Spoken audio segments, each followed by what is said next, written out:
All right, coach. So here we go. Um, guys like me who don't get a scholarship, they end up walking on.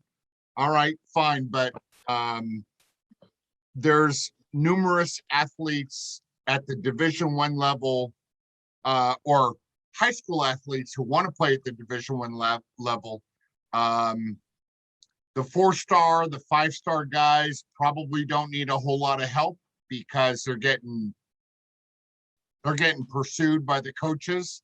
But the 3-star, 2-star, 1-star guys, um, even JJ Watt described himself as a 0-star guy.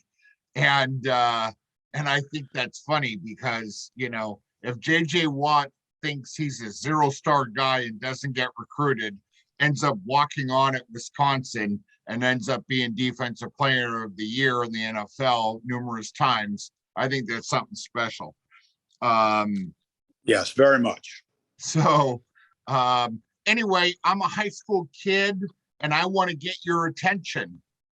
I'm not being recruited. I'm not being in the newspapers, whatever the case may be, but I want to get your attention because I want to come play for you. What am I doing? How do I get your attention? How do I market myself? Well, that's a question that has a very broad range to it. Yeah. I think there's different ways to go about it. Myself, I was a walk-on, as you know. I was a walk-on, but I went to, at the time, a beginning program in the Gulf South Conference that doesn't exist anymore. I went to Nicholls State.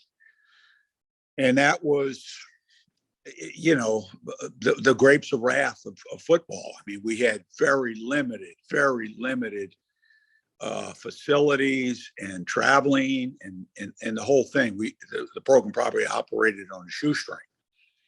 And I was successful there. I earned a scholarship. I started 2 years. I played all 4 years, played a lot. And that was a great experience for me. So that's one end. On the opposite end, there's Mad Dog Glavine. He goes to the Mecca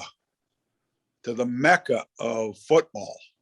I mean, this is the place of legends.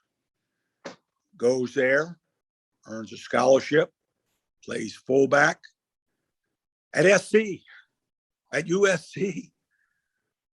Plays fullback at SC. The other guys that have played there, Mosi Tutupu, Ricky Bell,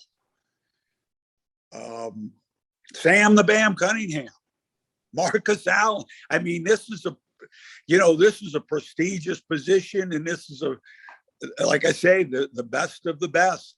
I don't want to lose anybody, but obviously there's differences of where you choose. And I think that difference has to come from, your honest assessment of where you think you are. I think for you, you had a tremendous high school career.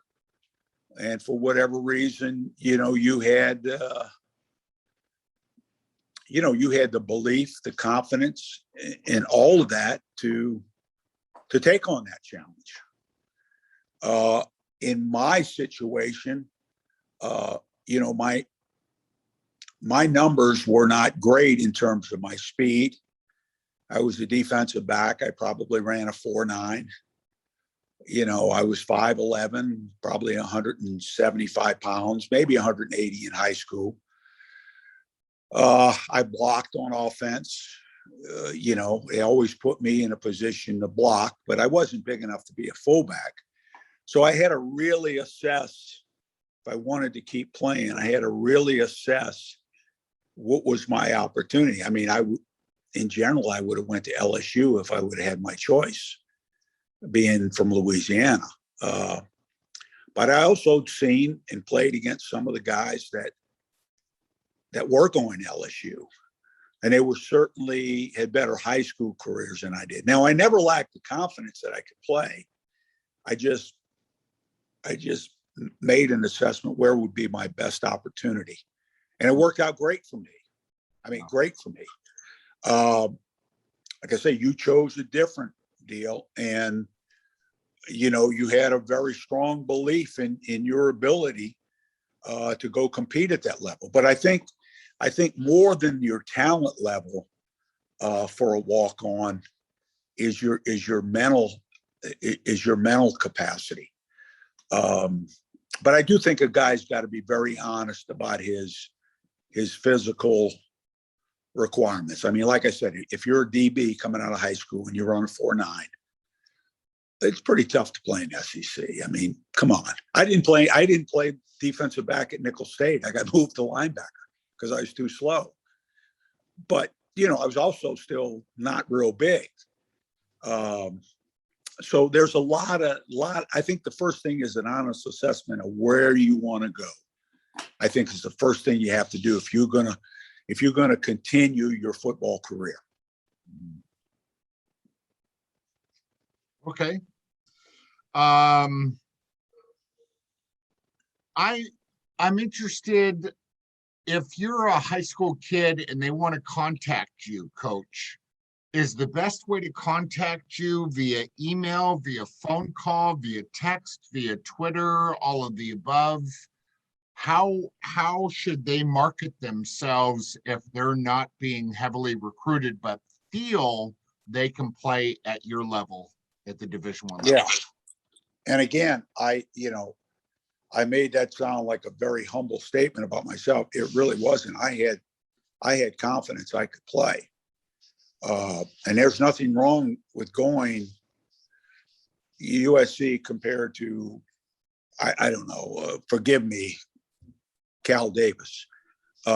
There's a difference. I mean, there's a difference. There's a difference between LSU and Nicholls State. There's a difference.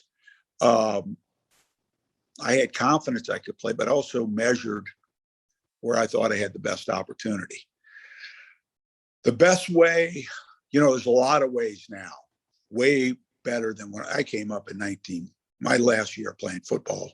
I know I look young. You commented earlier about how great I look and vital and everything. But there's better ways now than in 1970. Right. There's better ways. First of all, I think for a lot of kids, camps are a way to kind of draw a coach's attention. Mm-hmm. I would say this about camps because I don't like camps myself. When I did them at SC, when I did them at Arizona, when I go kind of watch them in the local schools, I just really didn't like them. They're not a money grab. I don't mean that. They're a great opportunity for coaches to recognize some of the talent, but it's all kind of tangible talent. It's height, weight, and speed. The first thing we all did, and I think everybody does, they weigh you, they measure you, then they get to your 40-yard time. And that makes a big, big difference as to how you're going to gain the coach's attention. You have all those tangibles. I think the camp is great, but a walk-on generally is going to win an opportunity to play, an opportunity to get a scholarship based off the skills, the mental skills that he has, the skills I talked about you having, that beautiful will, that beautiful determination, all those things. I don't know if you show that in camp. However, in camp, you have an opportunity to meet the coaches. But, if you want to walk on at University of San Diego, you're a San Diego kid. I don't know, and you're not being recruited by anybody. The chances of SC recruiting you when you go to that camp, if you're a 4.8 safety, are very small. I mean, because you're not going to do enough. You have to do the way we recognized you. You said Ray Dorr saw your film, and you had great film, and you should have been recruited, and you weren't. I don't know if I'm answering your question, but I think the kid's got to really think about where he wants to go. And all of those types of things, they're not going to show up in a camp. You know, you hit flat backing somebody, or I'm going through that. You're going to just see skill, but you do have a chance to meet the coaches. The other thing is the technology. I mean, you have a chance now for kids to make their own highlight films. Geez, in my day, you know, even in yours, couldn't hardly dream of a way to make a highlight film. I mean, it was 16 millimeter. The coach wasn't going to give you the film to cut up. I mean, you had no chance to even make a film. I think the biggest thing for a kid, the absolute biggest thing is the head coach's endorsement. I think that means a lot. And I think going to that head coach, and it's tough to do it sometimes, because sometimes the head coach is really distant from the high school kid. Not that it's bad, it's just they don't have a real good rapport with them. And then I think you ought to find out who the position coach is, and maybe try to contact them, who the recruiting, that guy that recruits that area. If you went to Chaminade, Gary Bernardi was recruiting San Fernando Valley, I think. Right. Some kind of way Ray Dorr saw your film. I eventually saw it too, but you had good film. You were just a guy that wasn't recruited,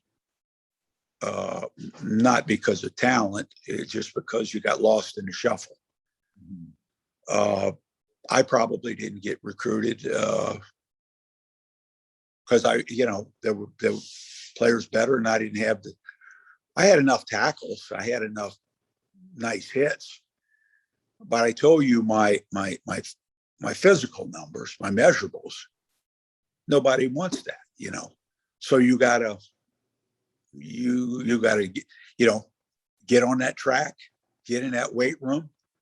You got to get faster. I got down to a 4.7 when I weighed 210 pounds. Well, that takes a lot of work. That takes a lot of commitment. Sure. I didn't eat my way into that. I wasn't on the recliner to get that. Right. I mean, I had to bust it pretty good. Right.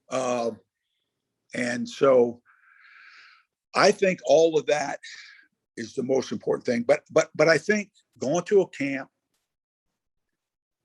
to get to know the coaches, you'd like to know where you're going.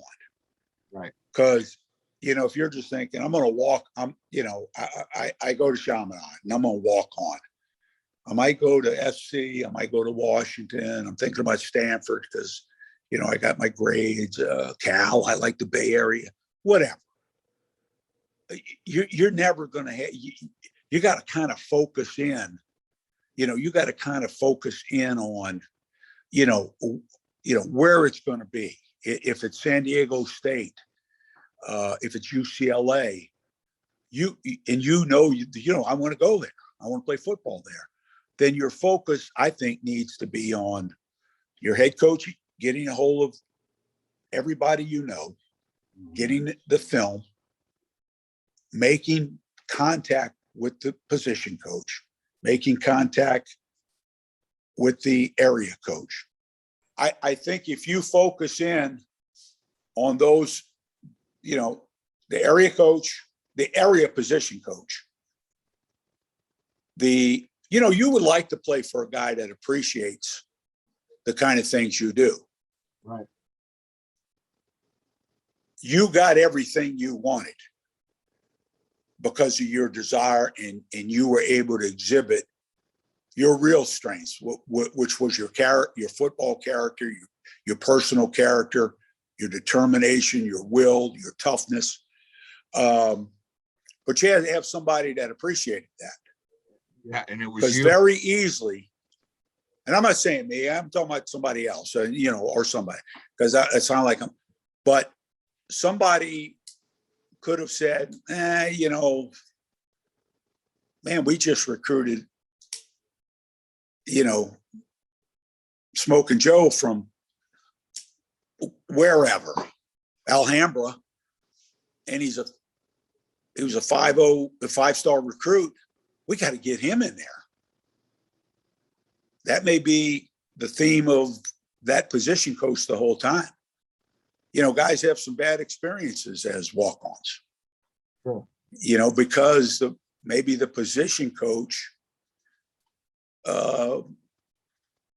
really is not, you know what I mean? He's not the kind of guy that's really going to take a liking to Tim Lavin. Yeah. Now, Clarence Shellman was your running back coach. Yeah. Clarence Shellman appreciated what you did. I mean, you played fullback at SC. I say that overall because that's just an unbelievable accomplishment. So I think those things, and I think the head coach has got to really, really be involved and really got to sell your positive stuff. Mm-hmm. He shouldn't lie, but he's got to sell your positive stuff. He can't call a guy in him and haw about you as a prospect. That's anything, whether you're selling mattresses or whatever. He wanted me to call you.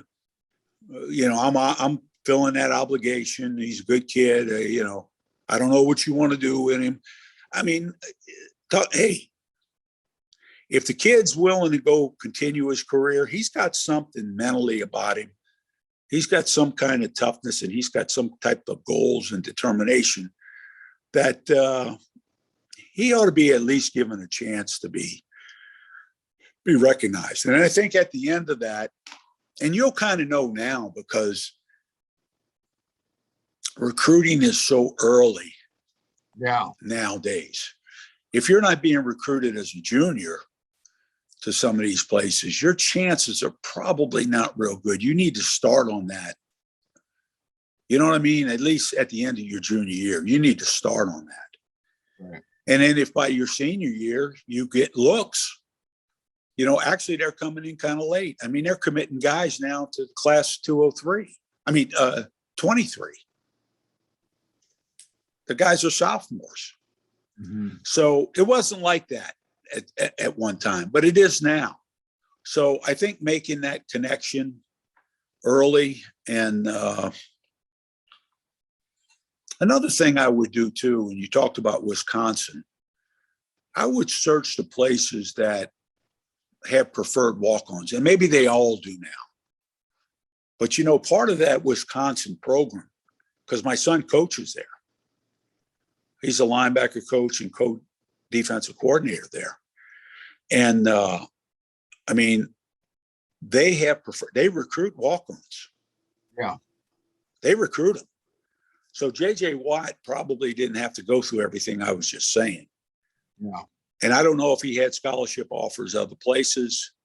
I don't know, but they have an active recruiting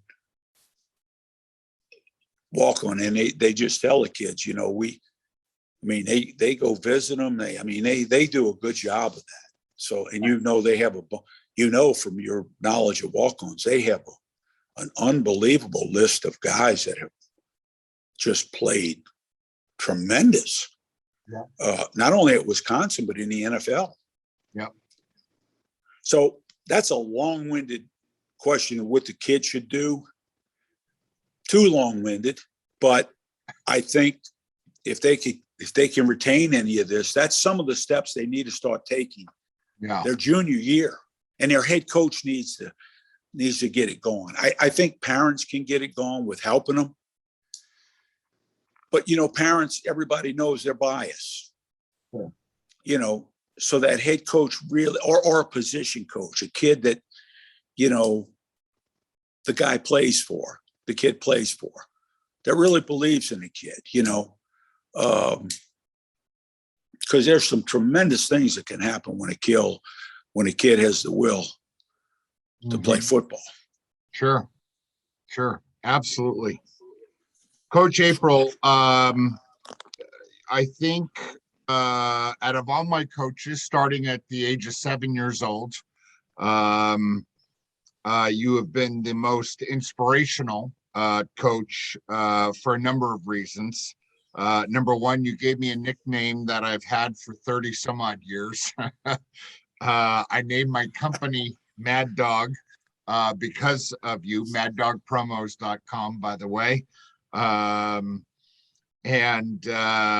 you gave me an opportunity to play on Saturday when, you know, it was pretty uncommon for a walk-on to play on Saturday as a redshirt freshman.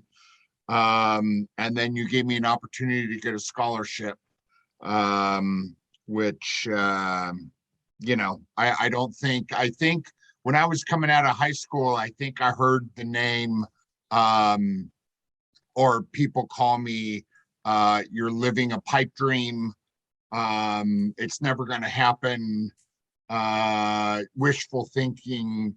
I heard all kind of negative comments, and I decided to blow all that off and walk on at USC, and I met you, and within my second year, you were putting me on the kickoff team as a redshirt walk-on freshman, which is not very common.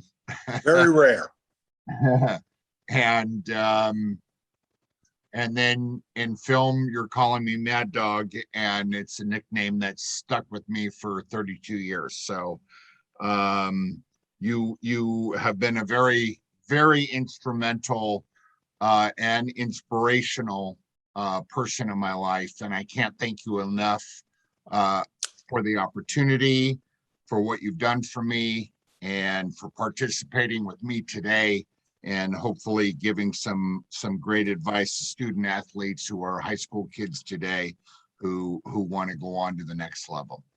So thank you. Well, it was an honor to coach you, and it's an honor to be on the show. All right, Coach April, you have a great one, and keep us posted of your future endeavors, and I'll keep trying to pluck away here and teach kids what you taught me. Well, I hope today's endeavor will be beneficial to some young man and some family out there. Outstanding. Thank you, Coach April. I'll talk to you soon. Okay, thank you, Tim. Okay. Talk to you later. Bye.